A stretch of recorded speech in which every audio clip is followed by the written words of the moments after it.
आप सभी को मेरा प्यार भरा नमस्ते। नेचर्स गिफ्ट यूट्यूब चैनल में आपका स्वागत है। मैं हूं इंदु। कुछ बच्चों में काटने की आदत पड़ जाती है, यानी हैबिट बन जाती है। ये आदत कब पड़ती है और हमें उसे समझ करके बच्चे को किस तरह से सुधार लाना है कि बच्चा किसी को भी काटे नहीं। आज के इस वीडियो में इसी टॉपिक पर कुछ जानकारियाँ देने जा रही हूँ। एक छोटी सी रिक्वेस्ट है आप लोगों से, वीडियो पसंद आ जाएगी तो प्लीज़ लाइक का बटन ज़रूर दबा दीजिएगा। चैनल पर अगर आप न्यू हैं तो वीडियो के नीचे जो रेड बटन है उसे दबाकर चैनल को सब्सक्राइब कर लीजिए। इससे वीडियो के सारे नोटिफिकेशन आपको मिलते रहेंगे और वीडियो अच्छी लग जाएगी तो इसे औरों को भी ज़रूर शेयर कर दीजिएगा, ताकि जो न्यू मदर होती हैं उन्हें भी इन सारी बातों की जानकारी हो जाए। सबसे पहले हम वजह देख लेते हैं कि बच्चे में काटने की आदत क्यों पड़ जाती है। जब बच्चे का टीथिंग प्रोसेस स्टार्ट होता है उस समय बच्चा कोई न कोई चीज़ उठा करके मुंह में डाल लेता है, और जब किसी का ध्यान जाता है, यानी कि कपड़ा बच्चा अंदर ले लिया है मुंह में, या फिर खिलौने अपने मुंह में ले लिया है, कोई भी आसपास की ऐसी चीज़ें जो होती हैं वो मुंह में बच्चा ले लिया है, तो हमेशा तो बच्चे के ऊपर ध्यान केंद्रित करके कोई नहीं रख पाता है। अचानक से ध्यान जाता है कि हाँ बच्चा कुछ मुंह में डाल लिया है, तो जो भी पर्सन वहाँ रहेंगे वो उसे निकालने की कोशिश करते हैं, खींचने की कोशिश करते हैं। और बच्चा जो होता है उसे तो उसके दांत में खुजलाहट हो रही है, मसूड़ों में तकलीफ़ महसूस हो रही है, उसे चिड़चिड़ हो रहा है और उसे उस चीज़ को चबाना है, इससे उसे राहत हो रही है। तो बच्चा भी कोशिश करता है कि मैं इसे पकड़ करके रखूं, और जब वो दांतों में पकड़ने की कोशिश करता है, यानी उसके मसूड़ों के बीच में जब वो पकड़ने की कोशिश करता है और सामने वाला उसे ज़ोर से नहीं खींचता है, ये सोच करके कि अगर मैंने ज़ोर से खींच लिया तो बच्चे को यहाँ मसूड़ों में जख्म लग जाएगा या फिर ओठ में जख्म लग जाएगा, तो खरोच आ जाएगी, तो इससे बच्चे को दर्द होगा और बच्चा रोएगा भी। यही सोच करके जो पर्सन होते हैं वो ज़ोर से नहीं खींचते हैं, और इसी समय बच्चे को अपनी ताकत का एहसास होता है, अपने मसूड़ों की ताकत का एहसास होता है कि मैंने दबोच करके रखा हुआ, दबा करके रखा हुआ है, तो सामने वाला शख्स नहीं खींच पा रहा है, और इस चीज़ का इम्पोर्टेंस बच्चे को समझ में आ जाता है। तो ये एक तरफ से उसके लिए एक्सपेरिमेंट का विषय बन जाता है। बच्चा जब रोता है तो ही हमें उसकी किसी भी बात का पता चलता है, यानी बच्चे को भूख लगी है, बच्चा रो करके हमें बताता है, बच्चे को पॉटी या यूरिन डिस्चार्ज करना है, बच्चा रो करके हमें बताता है, बच्चे को सोना है, बच्चा रो करके हमें बताता है। यानी उसके पास सिर्फ यही एक भाषा है, रोने की, और इसी से हमें उसकी सारी ज़रूरतों का पता चलता है। और उसके बाद में ये जो टीथिंग प्रोसेस के दौरान उसने कुछ मुंह में ले करके रखा है और वो बताना चाह रहा है कि नहीं मुझे मेरे मुंह में रहने दो, और हम खींच रहे हैं, तो रहने दो करके उसने दबोच करके रखा हुआ है अपने मसूड़ों के बीच में, तो भी उसे पता चल रहा है कि सामने वाला इंसान नहीं खींच रहा है, यानी उसको पता चल रहा है कि ये भी एक भाषा है कि मैंने इस तरह से दबोच लिया है और सामने वाला नहीं खींच पा रहा है, या फिर आपने तो मतलब जान के छोड़ा हुआ है कि बच्चे को जख्म लग जाएगी, लेकिन बच्चे को तो यही पता है कि वो नहीं खींच पा रहा है। तो ये एक उसका जो एक्सपेरिमेंट हो गया कि हाँ यस, अब ये भी एक मेरी मतलब भाषा हो गई है। अगर मैं जैसे कि उसे आपको कुछ कहना है, बच्चा थोड़ा सा बड़ा हो गया है, वो आपका ध्यान केंद्रित करने की कोशिश कर रहा है अपनी तरफ, वो आपसे कुछ कहना चाह रहा है, उसको भाषा तो आती नहीं है और वो आपको नहीं समझा पा रहा है, तो वो काट लेगा आपको इस तरह से। तो आपका ध्यान अचानक से चला जाता है कि अरे क्यों काटा बेटा, इस तरह से कर करके आपका ध्यान उसकी तरफ चला जाता है। और जब बच्चा इस तरह से कर लेता है और आप उसकी तरफ देख लेते हैं या उसकी तरफ ध्यान देते हैं, तो बच्चे के लिए ये भी एक भाषा, यानी कि उसकी बातों को आप तक पहुंचाने का उसका जरिया बन गया। तो इस तरह से करने पर क्या होता है कि बच्चे को एक दो बार ऐसा करने पर उसे एहसास हो जाता है कि अगर मैंने काट लिया तो लोग मेरी तरफ देखेंगे।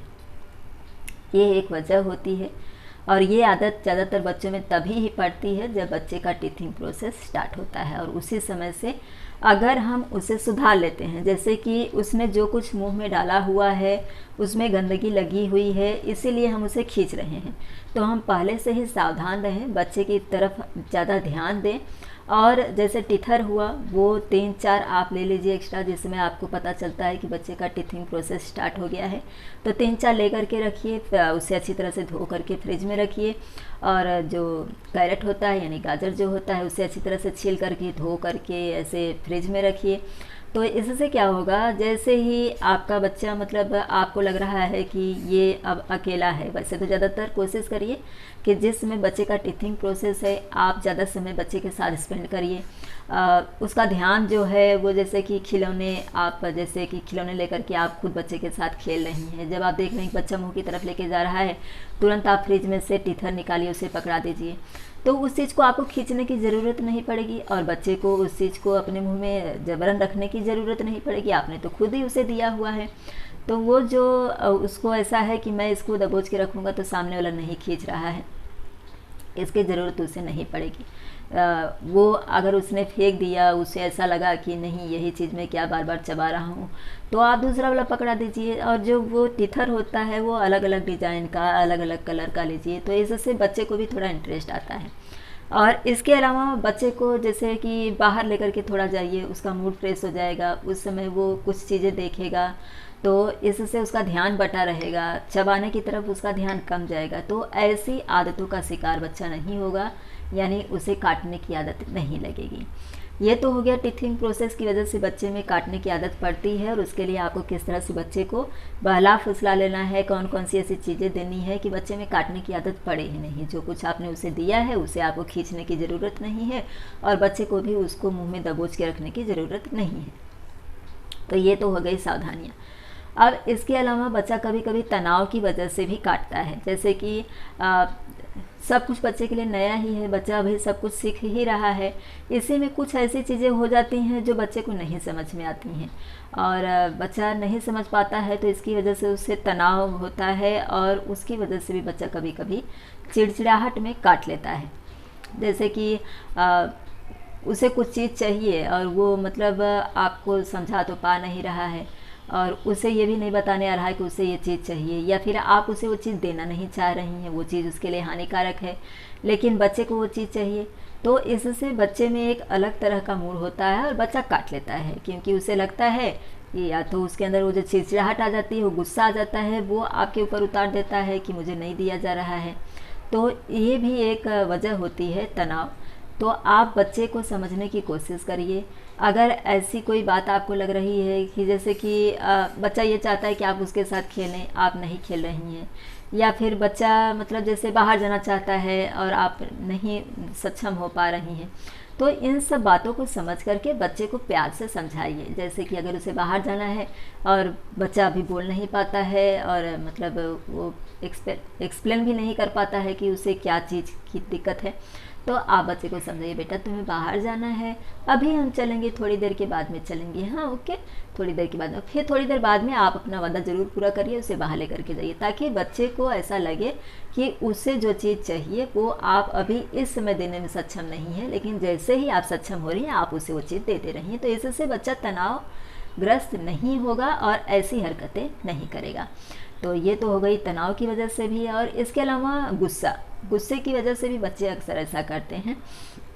जैसे कि 2-4 बच्चे खेल रहे हैं और उसको अपने हिसाब से खेलना है, और जो और बच्चे हैं उनको अपने हिसाब से खेलना है। तो ऐसे में क्या होता है, कभी कभी बच्चा गुस्से में काट लेता है, उसे लगता है कि ये लोग मेरी बात नहीं सुन रहे हैं या मुझे नहीं समझ रहे हैं करके बच्चा गुस्से में काट लेता है। यहाँ पर भी आपको सेम प्रोसेस फॉलो करना है कि आपको बच्चे को प्यार से समझाना है कि बेटा उनकी भी सुन के चलो और अपनी भी करके चलो। इस तरह से नहीं होता, काटना गंदी बात होती है। काट करके किसी को अपनी बात नहीं जल्दी मनवानी चाहिए, जबरन नहीं मनवानी चाहिए, और प्यार से खेलना चाहिए। इस तरह से जब आप बच्चे को समझाएंगी तो बच्चा ज़रूर समझ जाएगा। तो ये वजह हो गई। अच्छा, कभी कभी बच्चा डर की वजह से भी काटता है, जैसे कि किसी बात को लेकर के उसके मन में डर बैठ गया है, तो इससे भी बच्चा कभी कभी काट लेता है। उसकी वजह ये होती है कि बच्चा इतना ज़्यादा डरा हुआ है कि वो अपनी बात को नहीं कह पा रहा है या फिर कहना चाहता ही नहीं है। और इस बात को आप समझने की कोशिश करिए। जैसे कि मैंने पहले भी एक वीडियो अपलोड किया था जिसमें कि परछाई, यानी कि जो परछाई होती है उसके विषय में बच्चा नहीं जानता है, और कभी कभी उस चीज़ से बच्चा डर सा जाता है और इस डर की घबराहट में वो काट लेता है। तो आप ऐसी कोई चीज़ है, जैसे कभी कभी पेट जो होते हैं, पेट एनिमल जो होते हैं वो घर में हैं और बच्चे को उससे डर लगता है, लेकिन कुछ लोग होते हैं ऐसे ही कि नहीं बेटा छुओ छुओ, टच करो टच करो टच करो, ऐसा कहते, क्योंकि आप नहीं डर रहे पर बच्चा तो डर रहा है। वो अभी पूरी तरह से उसके साथ में नहीं घुला मिला है, उसे नहीं आइडिया है, तो बच्चे के अंदर वो डर बैठ जाता है कि और कभी कभी क्या होता है जैसे कि डॉग है तो वो फूंक भी देता है हल्का सा भी, तो इससे भी बच्चा एकदम से डर जाता है। तो ऐसी चीज़ों से आप बच्चे को पहले अच्छी तरह से उसका मतलब तालमेल बैठाइए, बच्चे को पहले उस चीज़ के विषय में अच्छी तरह से समझाइए और ख़ुद अपने पास में रख कर के बच्चे को उसके साथ में उनका तालमेल मिलाइए, बैठाइए, बताइए उसको, और उसके बाद में तब आप उसको जैसे कि टच करो नहीं काटेगा इस तरह की बातें करें। तो इससे क्या होगा कि बच्चे के अंदर एक कॉन्फिडेंस लेवल बढ़ेगा कि नहीं, ये मैं इसको टच करूँगा तो नहीं काटेगा या फिर मुझे भौंकेगा नहीं और मुझे इससे कोई हानि नहीं है, मुझे कोई नुकसान नहीं पहुँचाएगा ये। तो इन बातों को आप गौर करिए, इसमें से कौन सी समस्या बच्चे को है उसे समझ करके बच्चे को प्यार से समझाइए, ताकि बच्चे में इस तरह की आदत न पड़ने पाए। और बच्चे ने जिसे काटा है उसको आप सहलाइए, प्यार करिए, उन्हें समझाइए। अगर आपको ही काटा है तो बच्चे को बताइए कि बेटा इस तरह से काटने पे यहाँ पर दर्द होता है, घाव लग जाता है, मम्मा रोती है, इस तरह से कहने पर कि नहीं गंदी बात है, ऐसे नहीं काटते हैं। जब बच्चा बोल पाता है तो उसे बोल करके समझाइए। बच्चा नहीं बोल पा रहा है, अभी अपने बातों को एक्सप्लेन नहीं कर पाता है, तो उसे इशारों में, संकेतों में समझाइए, ताकि बच्चा अच्छी तरह से समझ भी जाए और उसे किसी तरह की कोई समस्या भी न हो और उसे ऐसा भी न लगे कि नहीं मेरे साथ ज़बरदस्ती की जा रही है। आई होप कि जो जानकारी मैंने इस वीडियो में दी है, इससे अगर आपके बच्चे में काटने जैसी कोई आदत पड़ गई है तो इस वीडियो को देख करके उसकी समस्याओं को समझ करके आप उसकी इस आदत को छुड़ाने में ज़रूर कामयाब होंगी। वीडियो पसंद आई होगी तो लाइक कर दीजिएगा, चैनल को सब्सक्राइब और वीडियो को ज़्यादा से ज़्यादा शेयर कर दीजिएगा, ताकि जो न्यू पेरेंट्स होते हैं उन्हें इन बातों की जानकारी हो जाए। इसी तरह के एक नए टॉपिक के साथ अगले वीडियो में फिर से मुलाकात होगी। वीडियो देखने के लिए आप सभी का धन्यवाद।